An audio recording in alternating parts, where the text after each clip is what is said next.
moving on to some politics here. New this morning, President Trump doubling down on telling Americans to buy fewer dolls for their children, admitting prices will go up due to his tariff war. And now this, Mattel says it will raise prices on American toys because of President Trump's tariffs.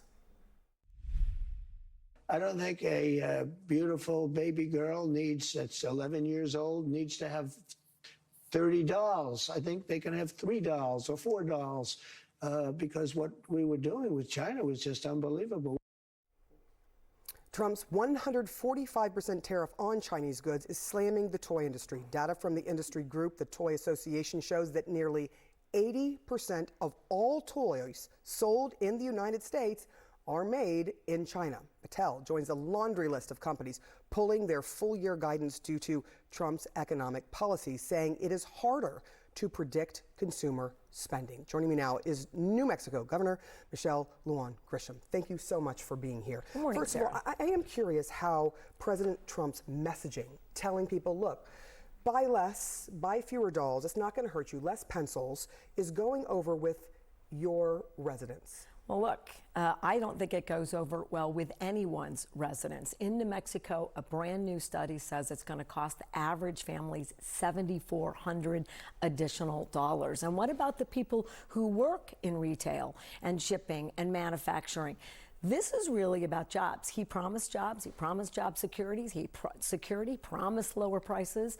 New Mexicans are really clear that is not what he's doing. And he's now saying he doesn't care if you suffer. That's exactly what he said. Tell your kids we're all going to suffer together. No. That's not going over well with your constituents. No.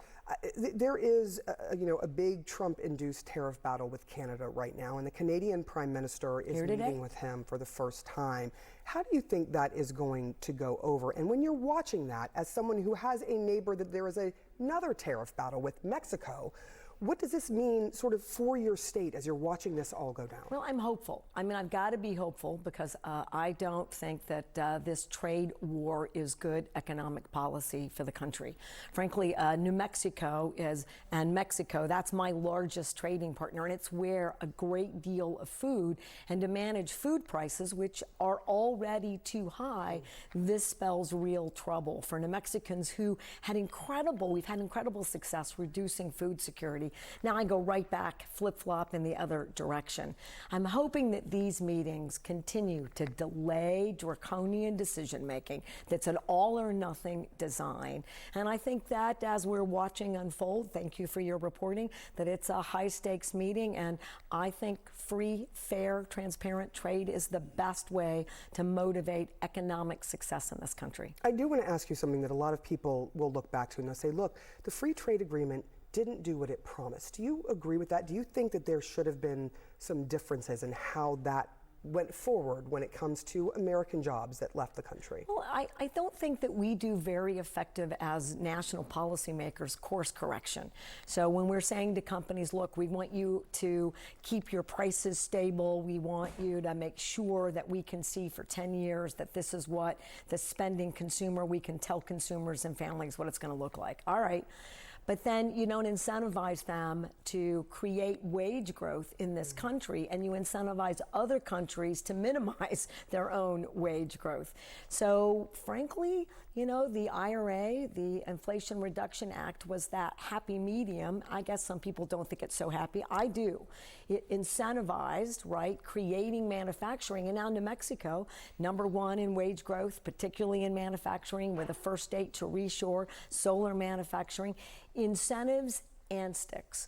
There needs to be some accountability. It can't all be such wild profits that you minimize fairness to Americans and American workers.